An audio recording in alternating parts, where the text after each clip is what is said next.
ஆண்டவர் உலக ரட்சகர் இயேசு கிறிஸ்துவின் நாமத்தில் அன்பின் வாழ்த்துக்களை தெரியப்படுத்திக் கொள்கிறோம். இது 8வது மாதம் 26ஆம் தேதி திங்கள் காலை பொழுதில் அனுதின கண்மணித்த நிகழ்ச்சி வாயில உங்களை சந்திப்பில் கற்றுக்கொள்ள மகிழ்ச்சி அடைகிறேன். கர்த்தர் உங்களை ஆசீர்வதிப்பாராக.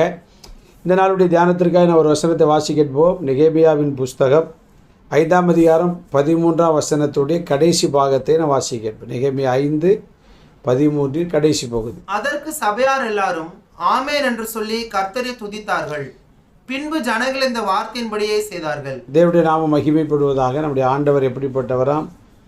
துதிக்கு பாத்திரர் ஆனபடினால்தான் அன்றைக்கு நெகேமியாவுடைய நாட்களிலே, இஸ்ராவுடைய நாட்களிலே ஜனங்கள் அதிகமாய் கர்த்தரை என்ன செய்தார்கள்? துதித்தார்கள். அலங்கத்தை கட்டும்போதும் ஆலயத்தை கட்டும்போது தேவனை துதித்து மகிமைப்படுத்தினார்கள். அந்த துதி அவருடைய வாழ்க்கையில் பெரிய அற்புதங்களை செய்தது என்று நம்ம வேத புஸ்தகத்தில் என்ன செய்கிறோம்? தெளிவாய் வாசிக்கிறோம். இன்றைக்கி கர்த்தரை துதிக்க வேண்டிய தேவனுடைய ஜனங்கள் பார்த்திங்க அப்படின்னா மனிதனை புகழ்ந்து கொண்டிருக்கிற ஒரு காலகட்டத்தில் நம்ம வந்துட்டோம். இவன் அவனை புகழ்தான், அவன் இவனை புகழ்தான்.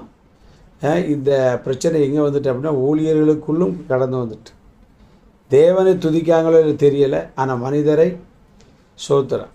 தேவனுக்கு கொடுக்காத மரியாதை இன்றைக்கு மனிதனுக்கு செலுத்தி வாழ்க்கையில் உயர்வை அல்ல, ஒரு பின்மாற்றங்களை சந்திக்கிற ஒரு சூழ்நிலைகளை நம்ம நினைக்கிறோம் பார்க்கிறோம். அருமையான தேவனுடைய பிள்ளைகளே, ஆண்டவரை நாம் துதிக்க ஆரம்பிக்கும் போது தான் தேவன் அற்புதங்களை செய்கிறவர்.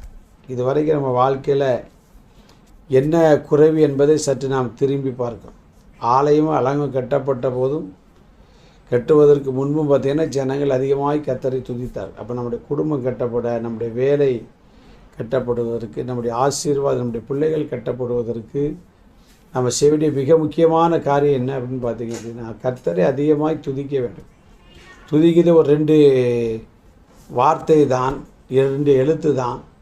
ஆனால் பார்த்திங்க அப்படின்னா அதில் தேவனுடைய வல்லமை இருக்குது. ஸ்தோத்திர பலியிடுகிறவன் என்னை மகிமைப்படுத்துகிறான் என்று 50ஆம் சங்கீதத்துடைய 23ஆம் வசனத்திலே நம்ம வாசிக்கிறோம். அதனால் நம்ம வார்த்தையில் சொல்வதல்ல. துதியை பற்றி அதிகமாக கேட்க சந்தோஷப்படுவாங்க, துதியை குறித்து அதிகமாய் பேசுகிறவர்கள் உண்டு.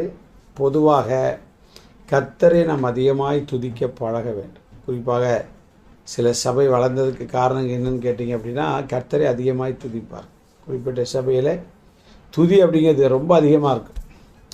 அதனால் நம்முடைய வாழ்க்கையில் இதுவரைக்கும் ஒருவேளை நீங்கள் மறந்திருக்கலாம், அல்லது அதை ஒரு அற்புதமான காரியமாக நினைத்திருக்கலாம், இதில் என்ன இருக்குது அப்படின்ட்டு.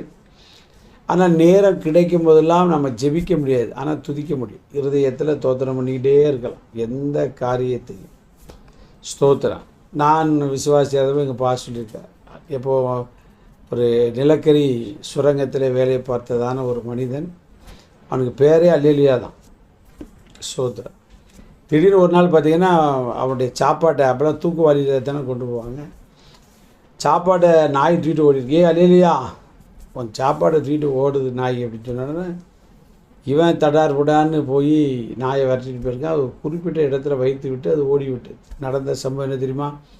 அந்த சாப்பாடை எடுத்துக்கொண்டு திரும்பி பார்த்தால் அந்த நிலக்கரி சுரங்கம் அப்படியே இடிந்து விழுந்து அநேகர் மரித்து போனார்.